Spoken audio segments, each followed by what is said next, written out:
talk problematic genius. Problematic genius. Hello and welcome. I'm Ashley and this is Beauty Biography. Today we're going to be discussing the life of the American princess herself, Grace Kelly. While we talk all about Grace's life, I will also be doing this Grace Kelly inspired makeup look. My hair's not as short as Grace's, but that's okay. Funny enough, I always thought of Grace Kelly as kind of like the Cinderella story of like rags to riches, but really it was like riches to more riches. I'll tell you what I mean here in a little bit. If you enjoy learning about influential beauties, be sure to hit the thumbs up button. Also, hit the subscribe button. This segment is going to be a weekly feature on my YouTube channel in 2021. So by hitting that subscribe button, you will know every time I upload a new beauty biography. Also, be sure to let me know in the comments below, who would you like to see in the next beauty biography? All right, let's dive in. Grace Kelly is born November 12th, 1989 in Philadelphia, Pennsylvania. So she is a Scorpio. Now, Scorpio is the sign of the scorpion. Makes sense, yeah. And they have kind of, that hard outer shell that covers their soft, squishy middle. As a Cancer, being a crab myself, I can kind of relate to this. And this is something we're going to see in Grace's life quite a bit. She is very good at guarding her emotions. She's very good at being very cool, calm, and collected on the outside, even when she doesn't necessarily feel that way on the inside. I watched a lot of, documentaries and interviews with people who knew her, and this was something that almost all of them referenced, that she just was someone that was always very cool, calm, collected customer. Like she was very good at guarding her emotions. It's important to note because, I just didn't know this, Grace actually comes from a quite wealthy family. Her father, John Sr., he is the son, or was the son, of Irish immigrants. So he was a first-generation American, and he is just like the classic American dream success story. He was an Olympic rower. He won 3 gold medals. He also served as something called the National Director of Physical Fitness under FDR. So he was very athletic, very, successful in that regard. And he also had a very successful bricklaying business. He became a multi-millionaire with his bricklaying business. And kind of his claim to fame in regards to that was that he came up with a way to prevent real estate developers from giving him the shaft, from like skipping out on their bills. Because apparently, even back then, there are some real estate developers who are kind of a little bit sketchy, don't like to pay bills. Some of them are orange. So what he would do is have his crews place this sheet, this pane of glass in the chimney and have them lay it in there with bricks. So that way, if a real estate developer didn't pay him, they would not take that sheet of glass out. And what would happen is the new homeowner would eventually call their real estate developer and be like, listen, the smoke from our fireplace is coming back into our house. You've got to fix this. And when the real estate developer would call John Sr., he would say, when your check clears, I'll take care of it. And once the check would get to him and clear, he would have a crew go out there, drop a brick down the chimney, it would shatter the glass and it would fix the problem. So kind of ingenious. Immigrants, they get it done. Grace's mother is also very successful, very accomplished. She is the first women's coach of women's athletics at the University of Pennsylvania. So Grace comes from a very accomplished group of people. They're just very hard workers, very determined, and they just get things done. Greatness is definitely expected of Grace. She's born into greatness. She will later achieve greatness, and she definitely has greatness thrust upon her by her family. Being born into a family of high achievers can be a lot of pressure, but I think that's further compounded by the fact that Grace is a middle child. She has an older brother, John Sr., who will go on to take over her dad's business. He also becomes an Olympian rower. Her older sister, Margaret, who actually goes by Peggy, is her dad's favorite. That's often something that was often spoken about in the interviews I saw, was that, her dad really thought that Peggy, the oldest sister, was the one who was really extraordinary, and they kind of felt like Grace was just, you know, ordinary. Obviously, she also, as a middle child, she also had a younger sibling. She had a younger sister, and this younger sister was the baby. And if you have, you know, a family that has multiple children, I'm one of 3, you know what that means. The baby is the baby, and that it's just, it is what it is. So Peggy, the oldest, she's quite witty and outgoing. John Jr., her older brother, he's very athletic. You know, you got the baby of the family. Her name is Lizanne. And then there's Grace, who is, you know, quite timid. She was actually sick a lot as a child, and there didn't seem to be like a lot of like huge hopes of, oh, Grace is going to be the star of this family. She was just kind of the classic middle child. That being said, every account that I have found says that, you know, she had a good home life. There was not anything like extraordinarily bad or not good or nefarious going on. She had a good home life with parents who loved her and were present. Now, Grace wanted to be an actress. Growing up, that's what she wanted to do. She wanted to be an actress, not in the sense of like, oh, I want to be a star. She wanted to be an actress. She cared about the craft, really. She had an uncle who was a playwright. His name was George, and she grew up in her high school. She would be in school plays. She would often play the lead. She knew that this is what she wanted to do. She wanted to pursue acting. She loved the craft of it, and that's what she wanted to do. However, her father was not a big fan of this. He actually is quoted, I'm not sure who attributed this quote to him, but it's not really disputed, that he felt like being an actress was a, quote, slim cut above street walking. So yeah, he was not super into the idea of acting. John Sr. disapproved of acting, but nonetheless, Grace did audition to go to the American Academy of Dramatic Arts in New York City. She auditioned for that upon graduating high school, and they actually had met their quota when she auditioned. So she really would not have gotten in if not for the fact that her uncle, the playwright, George Kelly, he used his influence to get her, you know, a spot. Now, while in school in New York City, Grace models to pay kind of her way, just like her living expenses, things like that. I'm sure in some part because, you know, if your dad thinks that acting is, you know, akin to being a streetwalker, you probably don't want to ask him for money. I mean, that's just my guess. Now, after she graduates from the academy at 19, which I guess this is like a 1-year program because she goes right out of high school. So after she graduates from that academy, she does some theater work and she tries to make it in the theater. She really loves the theater, but it doesn't turn out to be her career path. One of the directors that directed her in one of those Broadway plays will later say that this is because she didn't have the voice for theater. Obviously, you need to be able to project, and you really have to have, you know, quite a diaphragm and a voice when you're doing live theater, Broadway live theater. And she just didn't have this, which if you've ever seen a movie with Grace Kelly, she does have she's very soft-spoken. Everything is very understated in a way that kind of, you know, those people that they have just a way of speaking that's very kind of just soft. It's not like it's like timid. It's just this kind of soft gentleness that almost like makes it where you have to lean in to them. It kind of pulls you in a little bit. That's what she had going on. And that is beautiful in film, but it just didn't really work for live theater. So in her early 20s, Grace moves to Hollywood to pursue a career in film, thinking, you know what, maybe film is going to work out better for me. She's right. And when she's working on the set of the film 14 Hours, she is actually discovered by Gary Cooper.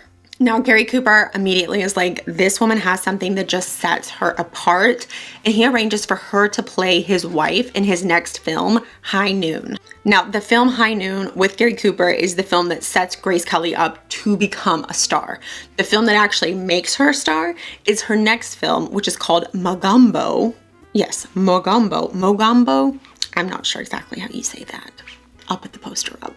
and that is a film set in Kenya where she plays opposite Clark Gable and Ava Gardner, and she supposedly has an affair with Clark Gable while filming this movie. There's a quote attributed to her that says, "What else is there to do if you're in a tent in Africa with Clark Gable?" I mean, I don't know if she genuinely said that. I found a couple sources for it, but I don't know. I mean, I can't imagine Princess Grace of Monaco saying that, but I mean, maybe she did. Grace is nominated for an Oscar for Best Supporting Actress for this movie. She doesn't win, but she is given a 7-year contract from MGM, because if you've watched my first 2 beauty biographies, you know that for some reason, 7-year contracts were that was the standard. That's what they were going with, 7 years. I don't know. Maybe someone's favorite number there was 7, that's their lucky number, or it was just pure superstition. I'm not sure. I need to look into that at some point, but I'm not going to do it today. Now, Grace is smart. She's a smart cookie. She's not a fool. So while she does agree to a 7-year contract, she actually stipulates, she has it stipulated in her contract, that she can live every other year in New York so that she can pursue stage acting. Because again, she really is about she's about acting. Grace Kelly did not go into this oh, I want to be a movie star. Grace Kelly went into this acting is my craft. That's my discipline, which makes sense because she, again, comes from an Olympian father and an athletic mother. These are high achieving people who are very disciplined and hardworking. And that's her MO. She's very disciplined, very hardworking, very much about, this is my job, not, oh, look, I'm a star, Now, shortly after appearing in Mogambo, she is cast in her first of 3 films that she will do with Alfred Hitchcock, Dial M for Murder, which is just a really good movie. I love that movie. It is a good movie. Dial M for Murder, if you've never seen it, I'm not going to give anything away, even though, is it really spoilers if the film came out 70 years ago? No, not really. But what I will say is there's such a simple plot there, really, in Dial M for Murder, but it's just so freaking well executed. Hitchcock, problematic genius. Now, luckily enough, Hitchcock actually did not see Grace's performance in Mogambo before he cast her. He had actually seen an audition tape that she had done for a role, a screen test she had done for a role that she didn't actually end up getting, which is positive because Hitchcock will later say that he did not like her performance in Mogambo. So if that's what he had seen, he probably would not have hired her. So after Hitchcock sees the screen test of Grace, he arranges to meet with her. They go to lunch and she says she basically freezes. Her brain becomes a rock. She literally has nothing to say and just is But that's okay, because Hitchcock thinks, wow, you'll be perfect to play Margot in Dial M for Murder. So she stars in Dial M for Murder. She plays a housewife that has a secret, and then there's a whole murder mystery. It's just so good. It's so good. I watched it again last night because I'm just such a fan. I think that the 3 movies that Grace does with Hitchcock are... I know that they are 3 of my favorites, although it's hard for me to choose because I'm a big fan of those movies. They're just such classic suspense, and it's so psychological and smart, and I love that. Hitchcock, he's applauded for a reason.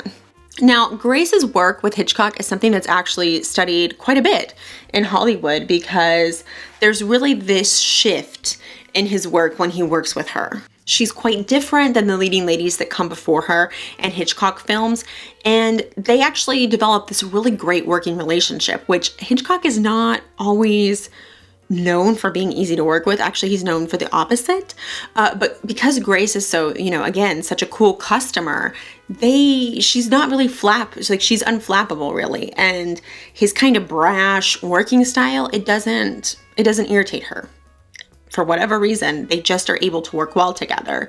There's actually an anecdote that I heard from, I think James Stewart is the one that mentions it in this documentary I saw, but it's well documented that it happened, where in Dial M for Murder, there is a scene where Grace Kelly gets up to answer the phone in the middle of the night. She's in bed, she gets up to go answer the phone. And this is like the suspense, you know, not every, but many Hitchcock films kind of have that moment, you know, like the shower moment in Psycho, the moment where the woman is like in perilous danger. And it's, you know, you've got that crescendo, the music, everything plays to it. So it's very dramatic. And in the scene, he originally told her, okay, you get up and you're going to put on your robe and you come out to answer the phone. And Grace was like, well, that's silly. I wouldn't put on a robe to answer the phone if I was asleep in bed, which, think of how many times, I can think of several times where I've been watching a movie and a character gets up to do something at night and like they put on a robe and I'm like, you wouldn't do that. Like, you wouldn't do that. You would just get up and go do what you're going to do. And Grace says this. She's like, that doesn't make any sense. I would not put on a robe. I would just get up in my nightgown that I was wearing to sleep and I would answer the phone. I wouldn't put on a robe to answer the phone. Hitchcock is like, all right, let's try it. They run the scene that way and he loves it. He loves it. And that kind of kicks off this kind of working relationship I was speaking about, where he listens to her when she wants to tell him something about her character. He actually, you know, kind of takes that into account, which is, for him, kind of a big thing. Hitchcock would actually go on to nickname Grace the Snow Princess because she had that ability we talked about earlier, that very Scorpio-like ability of remaining very cool and calm and just stoic almost on the outside, even when there was rage going on inside. Like, she could be mad and could play it very, very just straight. And she actually does this very well on film as well. Like, I think maybe this kind of plays into the fact that she's able to convey certain things through her glances. If you watch any of her films with Hitchcock, you'll notice that there's things that she's able to play just through the way that she looks and the glances that she gives. And I think that kind of comes from the fact that that's just something that she, number one, probably did in real life. And number two, that she really was a very good actress. She really was very dedicated to being a good actress, and she loved acting. After Dial M for Murder, Grace will go on to star in 2 more Alfred Hitchcock films, Rear Window and To Catch a Thief. Now, in 1954, Grace has 3 movies come out, because I think I mentioned this in my Elizabeth Taylor Beauty Biography. At this time in Hollywood, the schedules were much more, things moved a little bit more quickly. There wasn't, you know, I'm guessing maybe because there weren't like the same effects and the same, you know, it was just a different time, and filming moved quite a bit on quite a more like advanced timeline. Things moved quite a bit quicker. So she has 3 movies come out that year. Dial M for Murder, then Rear Window, which she actually turns down another role in order to be able to turn around right after Dial M for Murder and film again with Hitchcock in Rear Window. And she says she does this because while filming Dial M for Murder, she and Hitchcock would have these conversations about Rear Window and about the character that he wanted her to play and just the whole plot and everything. They would have these conversations about it, which again speaks to this working relationship that they had. Then at the end of the year, she stars in The Country Girl, and this film is a film in which she plays a little bit of a frumpy housewife. Now, another thing we mentioned in the Elizabeth Taylor Beauty Biography was that Hollywood loves it. The Oscars love it when a pretty lady makes herself frumpy for a role. And again, this happens again because she goes on to win the Oscar for Best Leading Actress in this role. She actually beats out Judy Garland's performance in A Star is Born. In 1955, her last film with Hitchcock is released. It is the movie To Catch a Thief, where she stars opposite Cary Grant. Now, Cary Grant would later go on to say that she was his favorite co-star. He's actually quoted as saying, "With all due respect to Ingrid Bergman, I much preferred Grace." He says that she just had a very kind of calm serenity around her. Again, this is just the way that pretty much all of her co-stars and contemporaries described her. Everyone that worked with her describes her in a very similar way. That's just who she was. It's funny because all the things that you think would make someone very, good at being a princess, Grace kind of seemed to have those traits on her own. The way she carried herself was very regal and royal to begin with. In April of 1955, Grace heads to the Cannes Film Festival. Cannes is a city on the French Riviera where they have a very well-known film festival that started about 75 years ago. 1946 was the first Cannes Film Festival. Now, while attending the Cannes Film Festival, she was the head of the US delegation. And at one point they're like, all right, we want you go, to come to the Prince's Palace, the Prince's residence in Monaco, and have a photo op with the Prince of Monaco. Now, Monaco is about 30 miles from Cannes. It is a city-state. Think the Vatican, Singapore. It is a city that has its own, it's like a city that's its own country. Monaco's population is only about 40,000. Nonetheless, Prince Rainier III was the sovereign ruler of those 40,000 people.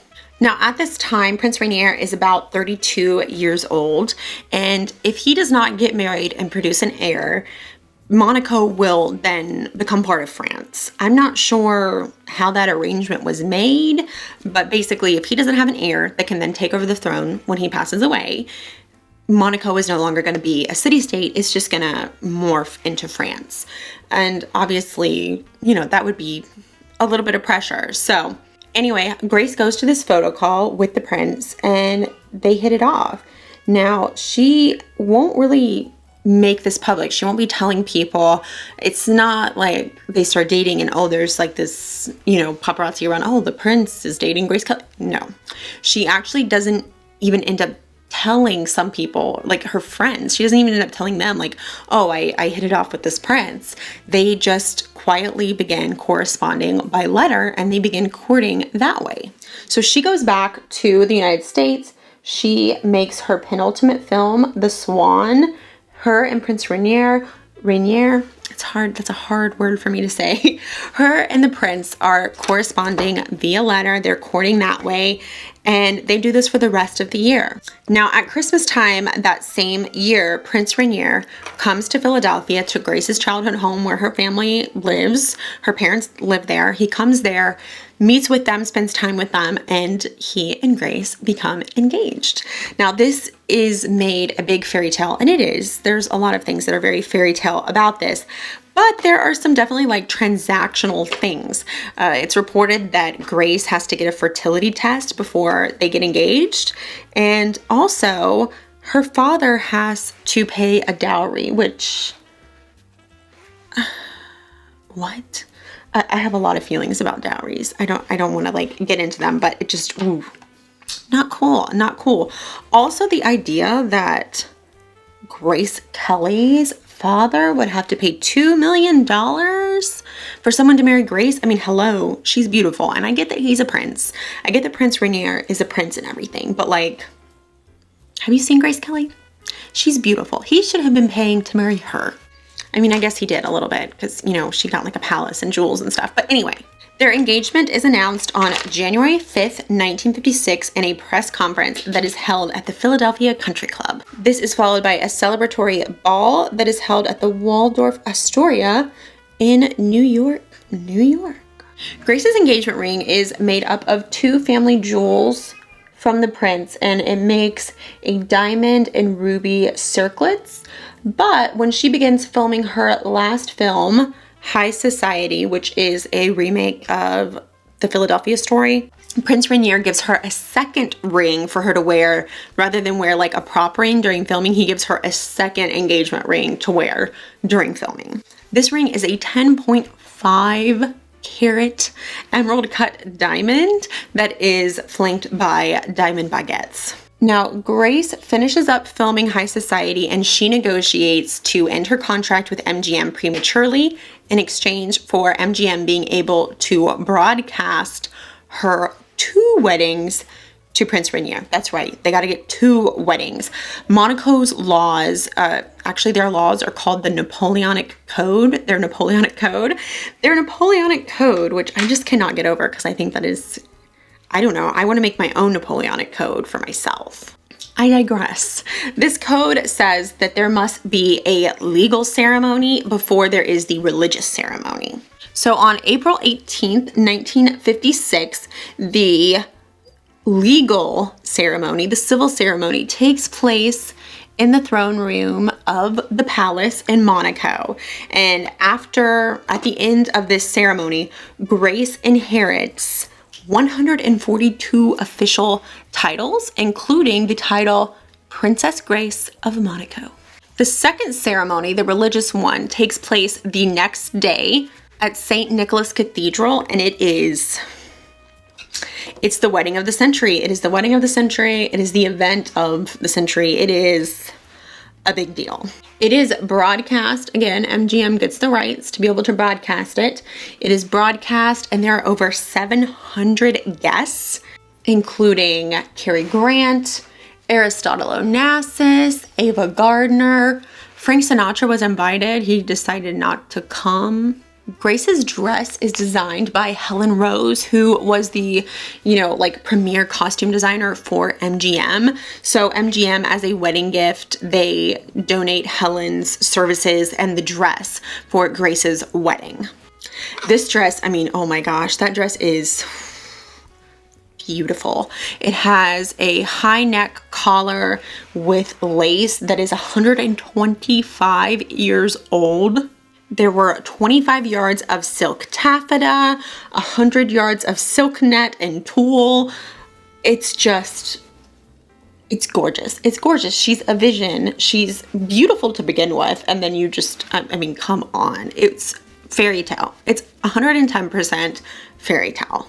Following a reception later that evening, the prince and princess leave for a 7-week Mediterranean honeymoon in their yacht. And things go really well because 9 months later, almost to the day, Princess Grace gives birth to their first child, Princess Caroline. While she is pregnant with Caroline, she's often photographed holding an Hermes bag in front of her to kind of, hide her bump. And this bag becomes so much associated with her that it is now known as the Kelly bag.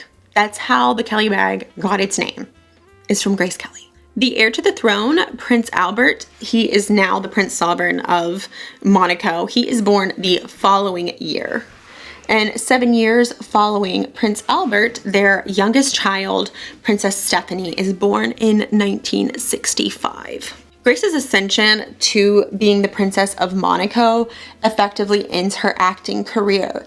Her husband, Prince Rainier, actually bans all of her films in Monaco. Like, you couldn't watch Dial M for Murder in Monaco, which, that's Monaco's loss. Prince Rainier, I'm never gonna get it. And Grace does renounce her American citizenship. So Grace is now remembered for being loved and exalted in Monaco. Like, she was like the original people's princess. Everyone loved her. But she really did have to work to kind of overcome the suspicions of the people of Monaco. They're a little bit suspicious of American things. Before Grace, Prince Rainier had actually dated another actress, and apparently the people of Monaco liked her a little bit better initially because she was French. Monaco it's not in France because it's its own thing, but it's basically in France. So, sometimes, no offense to French people, sometimes some people can be snooty about that. And that's what happened to Grace. So she did really have to kind of work to win the people of Monaco over. She does eventually win them over, though. They adored her. She becomes the patron of the Red Cross in Monaco. She spends her life focusing on philanthropy that's really aimed at improving the lives of children, as well as kind of supporting the arts. Alfred Hitchcock actually offers her the lead in a film he does in 1962, and she genuinely loved acting, and she, you know, had such great experiences working with him, and she really wanted to do it. But the people of Monaco catch wind of this possibility, and they basically protest, and it becomes clear to her that, you know, she just can't do it. She can't do it without upsetting the people of Monaco, and she doesn't want to do that. She's their princess. This is the life she's chosen. She turns it down. She does eventually perform a series of poetry readings on stage in Monaco, as well as narrating a documentary in the 1970s, but that will be the extent of her return to performing. Then on September 13th, 1982, Princess Grace and her daughter are driving back to Monaco to the palace from their country home in the mountains. Grace is driving, and the roads are quite steep and windy where they're driving. Sometime on the trip, Grace suffers a stroke and she loses control of the car. Princess Stephanie tries to gain control of the car, but she's unable to do so, and the car ends up going off the road and going off of a hill that's about 120 feet high. Grace is taken to the hospital with multiple injuries, and sadly, she succumbs to these injuries and passes away the next night when the prince decides to turn off her life support. Princess Stephanie does survive, but she has a concussion and a pelvic fracture that prevent her from attending her mother's funeral, which is held on September 18th, 1982 at Cathedral of Our Lady Immaculate in Monaco. Over 400 people attend her funeral, including Nancy Reagan, Cary Grant, the Empress of Oman, and Princess Diana, Princess of Wales. Prince Rainier never marries, and he is buried next to Grace when he eventually passes in 2005. Grace's son, Prince Albert, does go on to become the reigning monarch of Monaco, which he is today. And Grace's granddaughter, Charlotte, the daughter of Princess Caroline, she just this year was named the newest brand ambassador and spokesperson for Chanel. Princess Grace herself once said, "I would like to be remembered as someone who accomplished useful deeds and who was a kind and loving person. I would like to leave the memory of a human being with a correct attitude and who did her best to help others." And indeed, she did leave that legacy. She was an accomplished Academy Award-winning actress. She was a princess. She was a Hitchcock blonde. She was a philanthropist. She left behind an incredible legacy. The Princess Grace Foundation that her husband established in her name to this day still awards grants, fellowships, and scholarships to promising and emerging performers. Thank you so much for spending a little bit of time with me today. I hope that you enjoyed this edition of Beauty Biography. Let me know in the comments below, who would you like to see in the next Beauty Biography? Until then, you take care of yourself. Bye.